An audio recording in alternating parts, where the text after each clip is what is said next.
This is your Daily 10, Non-Calculator, Video 10. Make sure you pause the video and attempt each question before you watch the solution. So here's your first question. So here it's just asking us to expand a single bracket. So what we'd have to do is 3x squared times 2x. Well, 3 times 2 is 6. X squared times by x is x cubed. And then 3x squared times negative 5. So that gives us minus. 3 times 5 is 15. And our little x squared on the end. So this should be one of the solutions. It's here at the end. So we just circle that one. Here's your next question. Here we're asked to write down an expression for the area of the whole shape. So in other words, a little bit of a surface area almost question. So we're going to take each of the separate sections, which is actually shaded and shown on the diagram, one at a time. So if we start with this rectangle, remember, area of a rectangle is just length times width. So I'd need to do C times D. Well, C times D we would write as CD. This rectangle over here is identical. C and D are the two sides, so the area would be CD. Up at the top, that side's A, that side's B, so A times B, AB. Down at the bottom, this side here is B. This side along here must be A as well, because it says A for this one, so this is A as well. I'll just put that on. So the area of the full rectangle would be A times B, so AB. And then this one in the middle, well, the top and the bottom here we've already written on are A. This side here must be D, because it's the same as this side. I'll just put that on there to remind us. So A times D, AD. We need to write an expression for the sum of all of these now. So we just need to write down CD plus AB plus AD plus AB plus CD. So all I've done is written this and added them all together. That would be acceptable for 1 mark. Just in case though, it might be worthwhile collecting it together. So I've got 2 lots of CD, so 2 CD.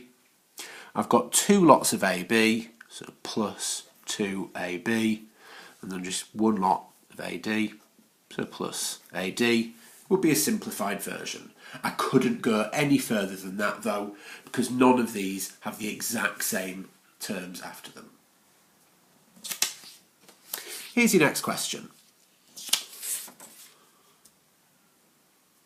So here we're asked for which of these values could not be cosine of an angle. Well, it's a non-calculator question, but this is simply asking if you were to put cos of any number into your calculator, which one of these could never come up as your answer. Best way of trying to remember this is actually if you think about the cosine graph.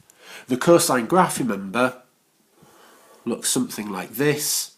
It starts up at 1 and goes down to -1 and then just undulates like so, just going up and down from 1 down to -1. Therefore definitely could not be 1.5 because 1 and -1 are 2 limits.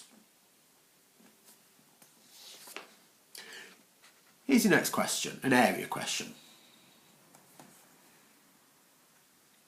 So for this question, we've got to work out the area of the shaded section.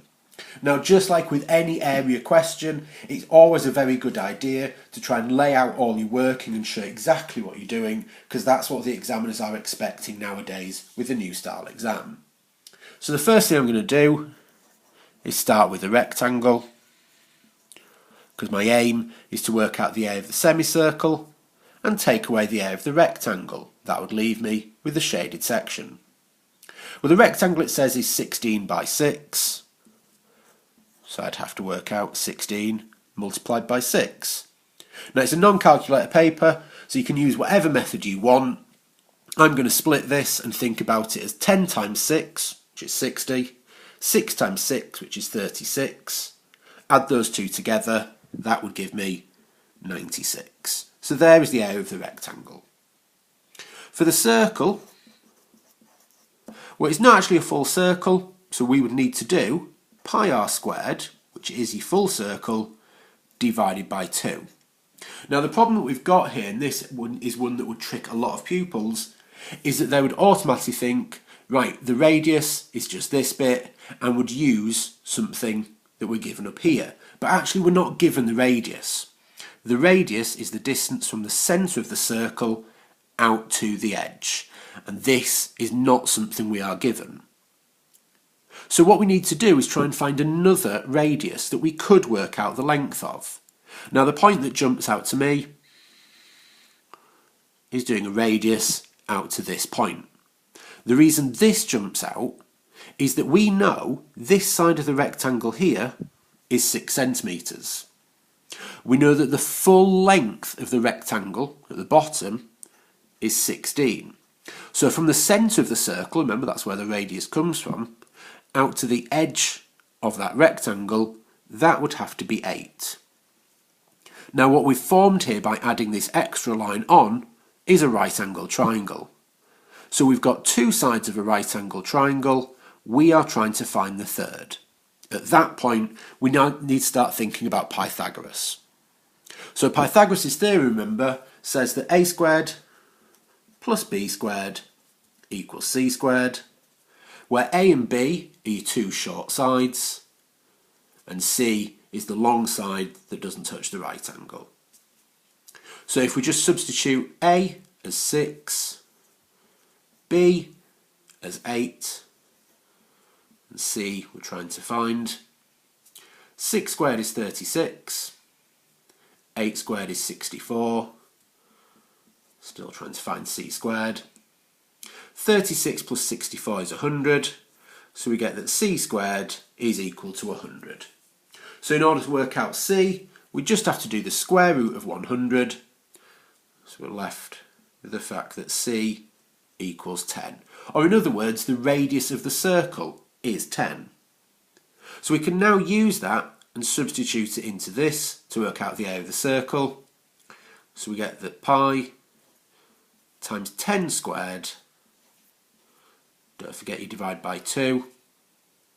Well, 10 squared is 100, divide that by 2 is 50, so this leaves us with the fact that the circle, or the semicircle should I say, is 50 pi. Now don't forget at that point we were wanting to try and find the shaded sections altogether, so we would need to do the semicircle, take away the rectangle, so our final answer is going to be 50 pi,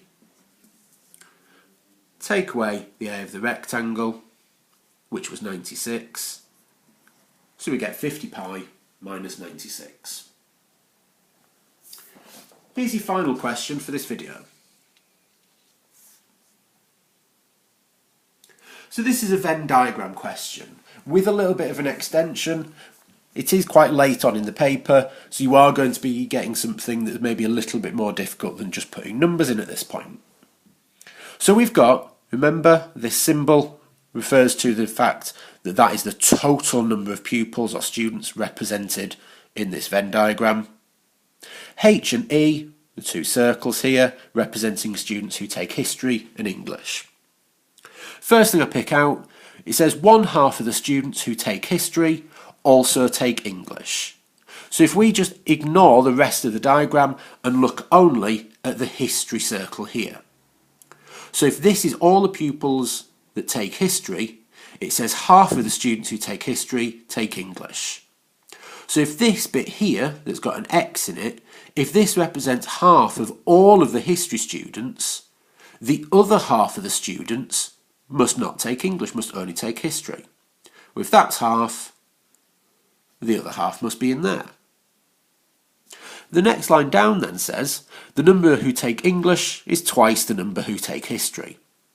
Well, altogether here, if we just cover this up again, altogether we've got that 2x represents the total number of people that take history.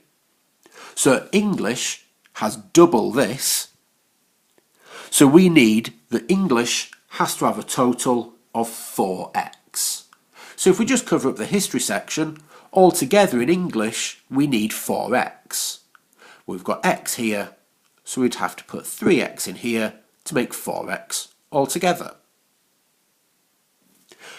The question is actually wanting to find the value of x.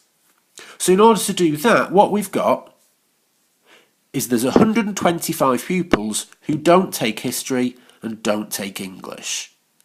So as a little calculation to start off with, the 295 students that go to this college, take away the 125 that don't do either subject, so that would leave us with 170. So these values here within the history and English sections must represent 170 pupils. So if all of this together represents 170, I'm actually going to write that as a little equation. So we've got that x and 3x, so the three values here, must equal 170. So now we're just left with a little equation to solve. So x plus 3x gives us 5x, and that equals 170. So here we need to divide by 5. Little trick for dividing by 5, remember, is to divide by 10 and double it. So 170 divided by 10 is 17. Double that is 34.